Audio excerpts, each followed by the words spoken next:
Today, on the occasion of World Environment Day, we are going to talk about tribal wisdom versus modern living, an ecological perspective. Let's explore how tribal communities' close connection to nature contrasts with modern society's ecological impact, highlighting minimalism and sustainability. Welcome to all who are listening. Today we have Mr. Dilip Jain with us. He has spent and understood the various tribal groups of India, from the Rabaris of Aravali, Pavaras of Narmada, Shangpas of Himalayas, to the Paradis of Sahyadris. Today he joins with us to give an insight into the peculiar and often misunderstood world of tribals.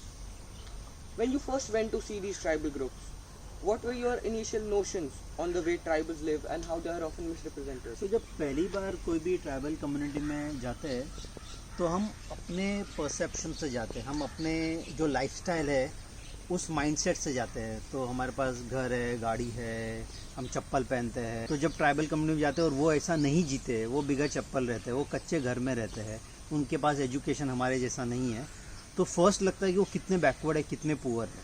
ये first impression होता है। But जैसे जैसे deeply उनके साथ हम मिलते हैं, जुलते हैं, समझते हैं उनके पर्सपेक्टिव, समझते हैं उनके लाइफस्टाइल, तो लगता है कि शायद वो हमारे से मत ज़्यादा इवॉल्व है, एटलीस्ट इकोलॉजिकली वो हमारे से बहुत ज़्यादा मैच्योर्ड है। ऑल्दो हमें लगता है कि वो पिछड़े हुए, बट कई बार वो बेटर ऑफ है एंड हमें बहुत कुछ उनसे सीखना भी चाहिए, ऐसा मुझे लगता है।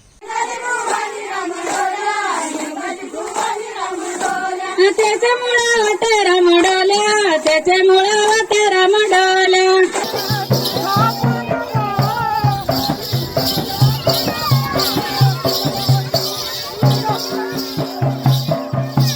What were some dimensions in which the tribal worldview of looking at nature and the world in general is distinct and is different from other social groups, especially urban people? तो ये समझना ज़रूरी कि ट्राइबल्स हिस्टोरिकली हमेशा nature के बहुत नज़दीक रहे हैं, एंड बिकॉज वो नेचर के बहुत नज़दीक रहे हैं, वो नेचर के ऊपर ही अपनी सस्टेनेंस के लिए डिपेंडेंट है। फॉरेस्ट, रिवर, ओशन जो भी रहेगा, एंड बिकॉज उसके ऊपर डिपेंडेंट है, वो उसको सेफगार्ड करते हैं, संभालते हैं।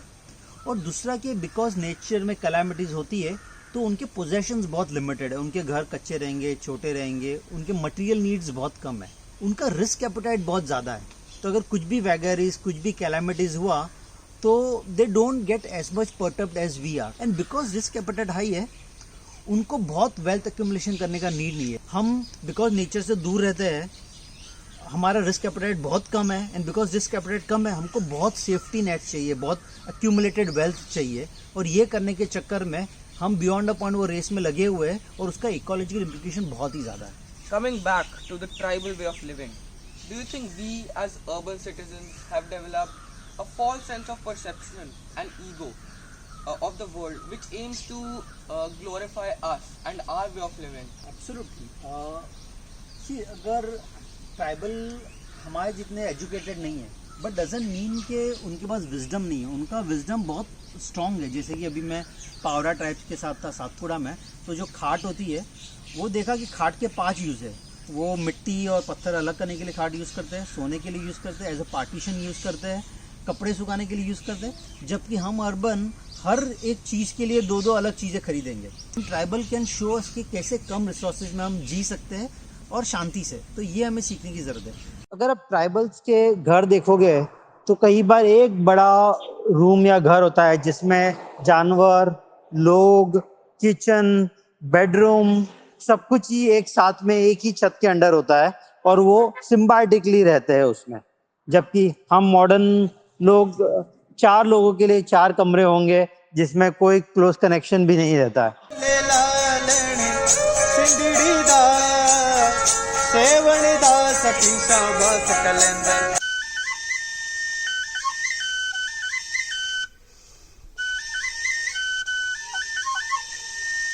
So you talked about this Western way of thinking. So how has this Western way of thinking led to the marginalization of tribal groups? तो ये जो वेस्टर्न वे ऑफ थिंकिंग है, ये बहुत ही रिसोर्स एक्सट्रैक्टिव है, एंड बिकॉज ये resource extractive है, ये थिंकिंग में लोगों के पास वेल्थ है, मीडिया का कंट्रोल है, एंड बिकॉज इनके पास वेल्थ और मीडिया का कंट्रोल है, हम अपना वर्ल्ड व्यू सब पे थोपना चाहते हैं। तो हम चाहते हैं कि ट्राइबल का भी डेवलपमेंट ऐसा हो कि हमारे जैसे बन जाए। जबकि वो बेवकूफ़ी है, वो हमारे जैसे क्यों बने। शायद कुछ चीज़ें जहाँ पे वो पीछे हमारे से, हेल्थ केयर, एजुकेशन, शायद हमारे जैसे बने या हमसे सीखे, बट कुछ चीज़ें जो हमारे से आगे है, जैसे कि एनवायरनमेंट में कैसे जीते सस्टेनेबली, वो हमें उनसे सीखना चाहिए, ना कि हम उनको हमारी तरह रिसोर्स इंटेंसिव बना दे और उनके नदी नाले और पहाड़ हम और बर्बाद कर दे। So they don't look at it from sustainable practices. उनको तो ESG और सस्टेनेबिलिटी का वर्ड नहीं पता, बट उनको ये पता है कि जो इकोसिस्टम में वो रह रहे हैं उसको संभाल के रखना है, बिकॉज उनका और उनका जनरेशन उसी के ऊपर डिपेंड करेगा। So earlier you mentioned that we as urban citizens tend to glorify our worldview and our perception of the world, but in some ways, in terms of ecology and environmental sustainability, the tribal way of living is more beneficial. So can you give some examples and explain to us why this is the case? ये tribal communities because ये nature से इतने नज़दीक रहते हैं, sustenance से, इनके आप देखेंगे ना तो इनके फिजिकल स्किल्स बहुत अमेजिंग है।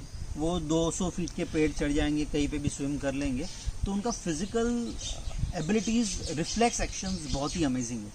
बट बिकॉज वो सो कॉल्ड लिटरेसी या एजुकेशन सिस्टम में नहीं पढ़े हुए, तो critical analysis, thinking, logical synthesis इतने अच्छे नहीं है। बट इन सम वे उनका थॉट बहुत होलिस्टिक होता है, जबकि हम अर्बन लोग फिजिकल डायमेंशन पे बहुत ही पुअर है, सर्वाइवल स्किल्स में बहुत ही पुअर है, बट मेंटल डायमेंशंस में बिकॉज उनको ये रिगमोरल नहीं हुआ है एजुकेशन सिस्टम का, वो थोड़े पीछे है। बट अगर पीछे रहने के बाद भी अगर वो हार्मनी विद नेचर में जी सकते हैं और ज़्यादा ग्रीड नहीं रखते हैं और अपने कम्युनिटी के साथ जीते हैं, तो मुझे लग रहा है कि वो मच बेटर है। How can we take these learnings from the tribals and adapt it into our own way of living? तो आई थिंक एक तो हमें उनको छोटा नहीं समझना है कि वो पुअर है, बैकवर्ड है और हमें सिर्फ उनकी मदद करनी है। नहीं, हमें ये भी समझना है कि हम उनसे क्या सीखें। तो हमें अपने लाइफस्टाइल में क्या बदलाव करना चाहिए वो हमें देखना चाहिए। और सारे धर्म बोलते हैं कि हमें अहिंसा करना चाहिए, अपरिग्रह यानी कि लेस कंज्यूमरिज्म पे जीना चाहिए। तो ये हम ट्राइबल से बहुत कुछ सीख सकते हैं। और अगर हम ये सीख के अपने लाइफस्टाइल को रीजनेबल रखें अर्बन सिटीज़ में, तो हमारे इकोलॉजिकल फुटप्रिंट बहुत कम होगा, रिसोर्स एक्सट्रैक्शन बहुत कम होगा, तो जो नेचुरल डिजास्टर्स और नेचुरल कैलामिटीज़ इन क्लाइमेट चेंज के इफेक्ट हो रहे हैं वो हम कंट्रोल कर पाएंगे।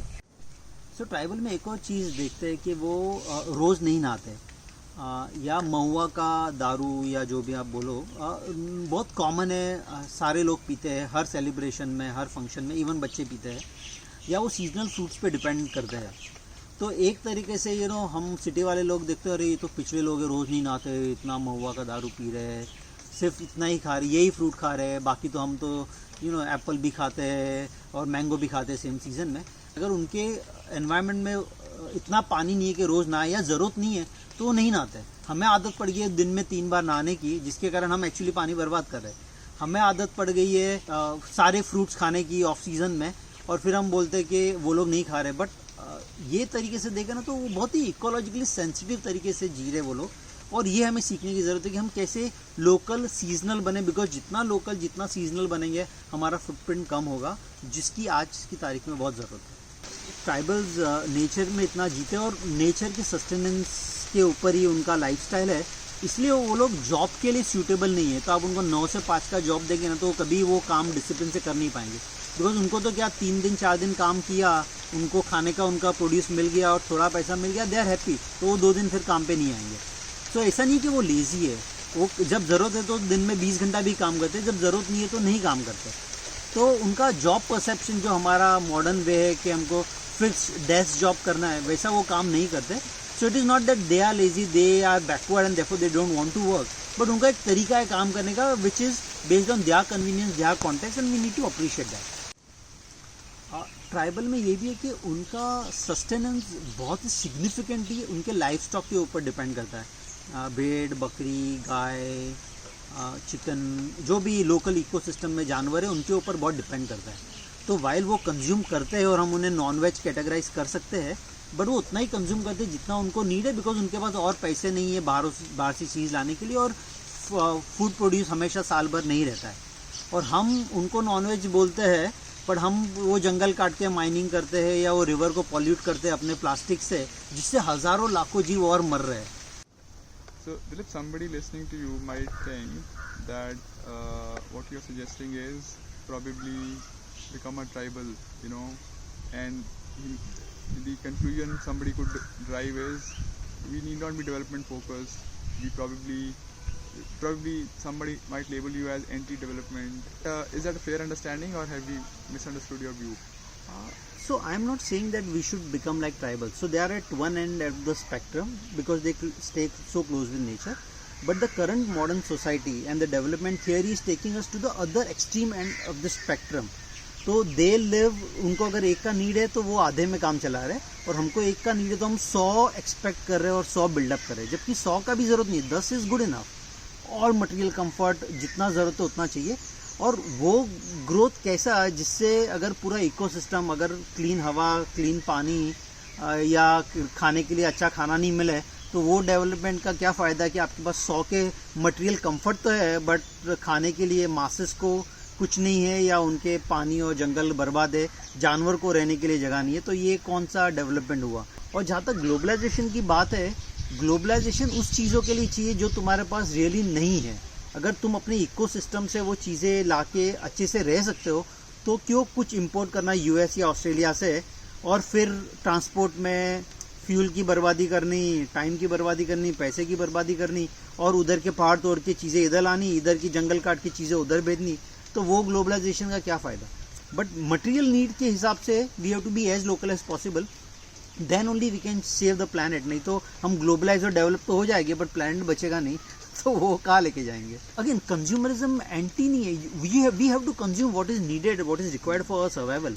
बट करंटली हमारा consumerism is only based on greed and luxury. तो हमको यूएस का स्टैंडर्ड मैच करना है, जबकि यूएस के पास हमारे से 12 गुना रिसोर्स एडवांटेज है। We have all the tools. We are intellectually we are all fine. The question is about ethics. How we are using those tools, and somewhere we've lost that. I think that's what you are highlighting. Then probably we can achieve this. We can change. We can have a change in direction. Absolutely change possible है, और ये change top 1% लोग ला सकते हैं जिनके पास सारा position है, सारा पावर है और सारा पैसा है। बट ये टॉप 1% का क्या कि ये इतने ब्लाइंडेड हो गए ये ग्रोथ एंड डेवलपमेंट थियोरी से कि $1 बिलियन का नेटवर्थ है तो उसको $100 बिलियन करना है। और वो ये टॉप 1% इतने ब्लाइंडेड हो गए कि वो एथिकल डिसीजंस लेने के या उनकी हिम्मत नहीं है या उनको नीड ही नहीं दिख रहा है, बिकॉज उनको इसका इम्पैक्ट नहीं भुगतना पड़ रहा है। इम्पैक्ट भुगतना पड़ रहा है तो 50% ट्राइबल्स को या नेचर को या जानवरों को।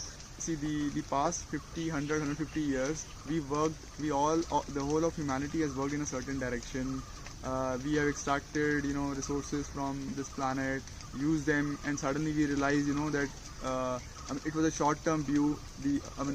Earth can last us for, we can live on Earth for 10,000 years, 20,000 years, but we've taken a short-term view in which, we might limit our existence to next maybe 100 years, 150 years.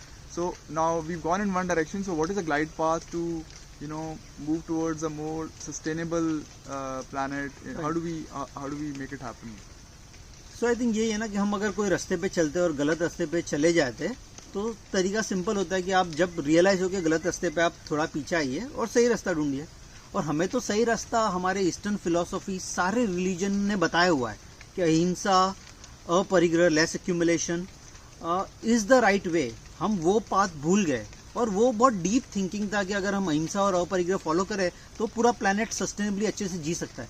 But हमने वो छोड़ के हमने western को follow करना चालू किया, बिगर अपना दिमाग लगाए, बिकॉज उन्होंने कहा कि तुम पिछड़े हो, तुम गरीब हो, तुम एजुकेटेड नहीं हो, हमें फॉलो करो तो अच्छा हो जाएगा। हमने फॉलो कर लिया और हम अभी वही पाथ पे भागे जा रहे हैं। तो I think we have to correct ourselves when we realise the mistake.